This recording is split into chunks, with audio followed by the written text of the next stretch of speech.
السلام علیکم سامعین، 12 رمضان المبارک ہے، 14 اپریل ہے۔ سوشل انڈیا نیوز میں آپ کا خیر مقدم ہے۔ خبر کا عنوان ہے: مدھیہ پردیش میں 60 سالہ حسینہ فخرو کو بھی نہیں بخشا گیا۔ ملی جماعتوں کی اہم میٹنگ۔ خبر تھوڑی تفصیل سے سن لیں۔ مدھیہ پردیش میں جو ظلم ہوا ہے اس کی مثال کہیں نہیں ملتی۔ مدھیہ پردیش کے کھرگون میں جس طریقے سے مسلم سماج پر یک طرفہ ظلم ہوا ہے اس کی مثال کہیں نہیں ملتی ہے۔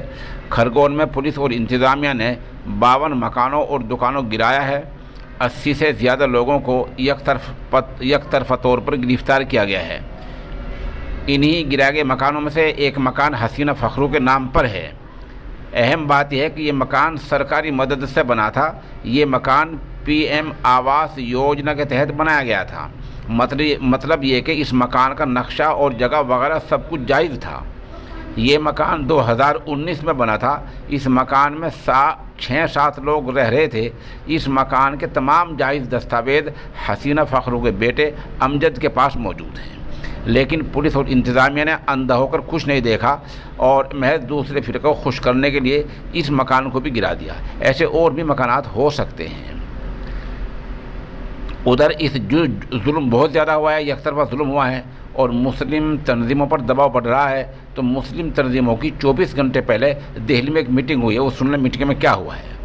ملک میں مسلم اقلیت کے خلاف نفرت کے بڑھتے واقعات اور رام نومی کی شوبھا یاترا کے موقع پر ملک کی کئی ریاستوں میں فرقہ وارانہ تشدد اور پھر ایک خاص سماج کے مکانات پر بلڈوزر چلانے کی کارروائی سے تشویش کی لہر دوڑ گئی ہے۔ مسلم جماعتوں پر کوئی قدم اٹھانے کے لیے دباؤ بڑھ گیا ہے۔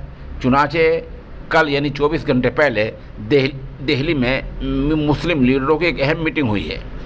میٹنگ میں فیصلہ کیا گیا ہے کہ جلد ہی ایک وفد یعنی کچھ لوگ مدھیہ پردیش کے کھرگون علاقہ کا دورہ کریں گے۔ اس میٹنگ میں جہاں مسلم پرسنل بورڈ کے لوگ شامل ہوئے اور اس میٹنگ کو جمعیت علماء محمود مدنی کی پوری تائید حاصل ہوئی ہے، وہیں میٹنگ میں امیر جماعت اسلامی ہند انجینئر سید سعادت اللہ حسینی، مرکزی جمعیت اہل حدیث کے صدر مولانا اصغر علی امام مہدی سلفی، ممتاز شیعہ عالم علامہ محسن، علامہ جلال حیدر نقوی، ویلفیئر پارٹی کے صدر ڈاکٹر قاسم رسول الیاس، جماعت اسلامی کے شعبہ قومی امور کے سیکریٹری محمد احمد، دہلی اقلیتی کمیشن کے سابق چیئرمین ڈاکٹر ظفر الاسلام خان، مسلم مجلس مشاورت کے صدر نوید حامد، ملی کونسل کے نمائندے شفیع اختر، مسلم پرسنل بورڈ کے بنیادی ممبر کمال فاروقی جیسے لوگ شامل رہے ہیں۔ یہ اہم میٹنگ ہوئی ہے۔ میٹنگ میں جو فیصلہ لیا گیا وہ بہت اچھا فیصلہ ہے۔ میٹنگ میں دوسرا فیصلہ یہ بھی لیا گیا ہے کہ اس معاملے کو لے کر ابھی سردست کوئی احتجاج نہیں کیا جائے گا، بلکہ پہلے وہاں کا دورہ کیا جائے گا۔ ہماری گزارش یہ ہے کہ مدھیہ پردیش سرکار کو قانونی طور پر گھیرنے کے لیے چند باتوں کا دھیان رکھنا ضروری ہے۔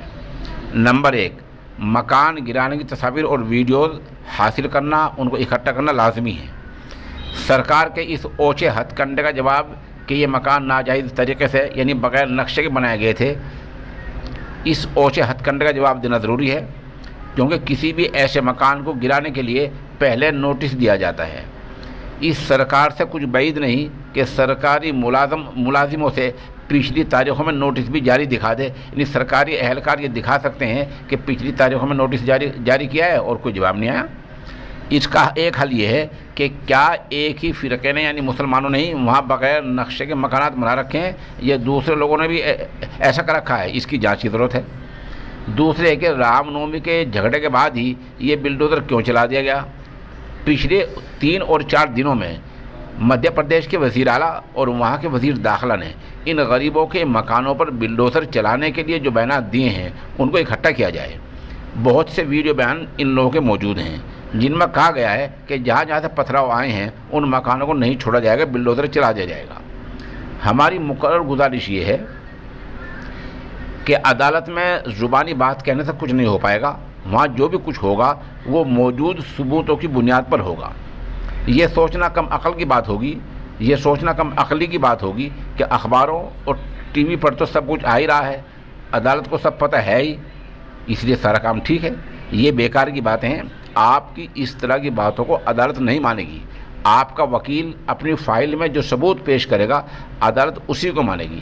اس لیے برائے مہربانی اخبارات کے تلاشے پورے اخبار، ویڈیوز اور تصاویر، وزیر اعلیٰ اور وزیر داخلہ کے بیانات، ان تمام چیزوں کو اکٹھے کیا جائیں، تب جا کر کام چلے گا. اور دوسری طرف جن غریب لوگوں کا نقصان ہوا ہے کسی بھی طرح اس کی بھرپائی کی کوشش کی جائے.